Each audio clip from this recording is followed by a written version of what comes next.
എന്റെ അച്ഛനെ പിന്നെയും തകർക്കും. സാർ, ഇതാണ് നമ്മുടെ കുളം.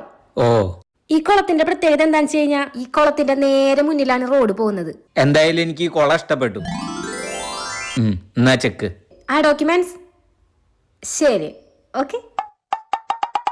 എനിക്ക് ലാഭത്തിൽ ഒരു കുള കിട്ടി. ഇവിടെ മണ്ണടിച്ച ഒരു ഫ്ലാറ്റാ പണിയണം. എടി 2 ലക്ഷം എന്ന് പറഞ്ഞപ്പോൾ അയാൾ കച്ചവടം ഉറപ്പിച്ചല്ലോ. അത് അയാൾക്ക് ലാഭാണോ? നമ്മളെ പറ്റിച്ച അയാള്. ശരിയാണല്ലോ. വാ സാറേ, കുളത്തിന്റെ കച്ചവടം നമ്മൾ ഉറപ്പിച്ചു. പക്ഷെ കുളത്തിലുള്ള കുളവാഴ, വെള്ളം, മീന് അതിന്റെ ഒന്നും കച്ചവടം നമ്മൾ ഉറപ്പിച്ചില്ല. അത് നിങ്ങൾ പറഞ്ഞ കറക്റ്റാ. പക്ഷെ എനിക്ക് അതിനുള്ള ബഡ്ജറ്റ് ഇല്ല. ഒരു കാര്യം ചെയ്യ്, നിങ്ങൾ എത്രയും പെട്ടെന്ന് നിങ്ങളുടെ കുളവാഴയും വെള്ളവും മീനും ഒക്കെ എന്റെ കുളത്തിൽ നിന്ന് എടുത്ത് മാറ്റിക്കോ. ഇല്ലെങ്കിൽ ദിവസം 1000 രൂപ വെച്ച് തരേണ്ടി വരും. ഞാൻ വെറുതെ പറഞ്ഞതാ. പക്ഷെ ഞാൻ വെറുതെ പറഞ്ഞതല്ല.